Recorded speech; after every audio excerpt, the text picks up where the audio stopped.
10 ভাগের 9 ভাগ মানুষ মনেই করে না যে মৃত্যু যে একদিন হবে এবং আমরা যে কবরে যাব এই রঙের রশ্মি সাইরা কাপড় সাইরা এই টাইলসওয়ালা বিল্ডিং সাইরা এই অন্ধকার কবরে এই মাটির 3.5 হাত একটা মাটির ঘরে যে আমরা থাকতে হবে এটা আমরা কেউ ভাবি না। বর্তমান জামানার ভিতরে পাড়া মহল্লার ভিতরে মানুষ আছে ঠিক আছে, কিন্তু মসজিদে গেলে বোঝা যায় মুসল্লি কয়জন। মহল্লার ভিতরে মানুষ আছে কিন্তু মুসল্লি নাই। আমার কত হলো যে মানুষ এখন নামাজের ভিতরে আগ্রহী না, নামাজের ভিতরেও নাই, আল্লাহর ইবাদতের মধ্যে কিচ্ছু নাই। শুধু জীবন মানে খানা, জীবন মানে মোবাইল, আর জীবন মানে যেদিন মনে ঘুরতে যায় শেষ, এতটুকুই জীবন।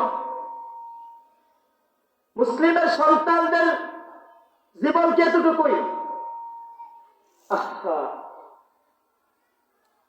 মসজিদে মুসল্লি খুঁজে পাওয়া যায় না, অথচ পাড়ায় পাড়ায় মহল্লার ভিতরে মানুষ অভাব নাই, কিন্তু প্রত্যেকটা মসজিদের মুয়াজ্জিন আযান দেয়, হাইয়া আলাস সালাহ হাইয়া আলাল ফালাহ বলে আযান দেয়, কিন্তু মসজিদে মুসল্লি পাওয়া যায় না। তারপর জুমাবারে, এই যে জুমাবারে যুবক ভাইয়েরা নামাজ পড়তে যায়, 1:27 বাজে যায়, এদিক দিয়া ইমাম সাহেব মুয়াজ্জিন সাহেব আযান দিতেছে, সানি আযান দিতেছে, তাদের খবর নাই।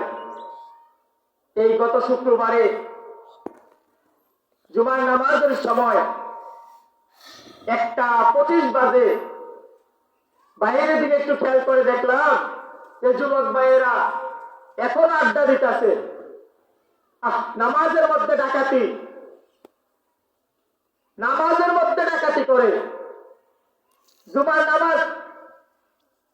নামাজের ভিতরে যায়, 1:27 মসজিদে ঢুকে, আবার ঠিক জুমার নামাজ 2 রাকাত শেষ হতে না হতে তার মসজিদ থেকে বের হয়ে যায়, ঠিক কিনা? মসজিদ থেকে বের হয়ে যায়। তাই এখন বর্তমান জামানার ভিতরে মানুষ নামাজের মধ্যে ডাকাতি, ব্যবসায় মিথ্যা, লেনদেনে সুদ আছে নাকি নাই?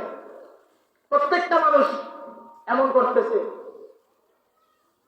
আমার যুবক ভাইদেরকে বলতে চাই, তোমরা যে নামাজ পড়ো না, রোজা রাখো না,